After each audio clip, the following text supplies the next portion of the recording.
లోకమందెవడైన లోభి మానవుడున్న భిక్షమర్ధికి చేత పెట్టలేడు.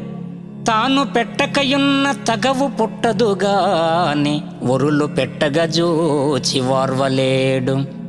దాత దగ్గర చేరి తన ముల్లె చెడినట్లు జిహ్వతో చాడీలు చెప్పుచుండు. ఫలము విఘ్నంబైన పలు సంతసమునందు మేలు కల్గిన జాల మినుకుచుండు. శ్రీరమానాథ ఇటువంటి క్రూరునకును భిక్షకుల శత్రువని పేరు పెట్టవచ్చు.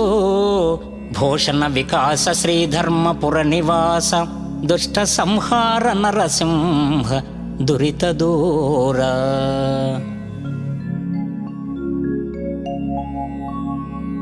లోభికి చాడీలు చెప్పేవాడికి లోకనాథ నీవు తెలియబడవు.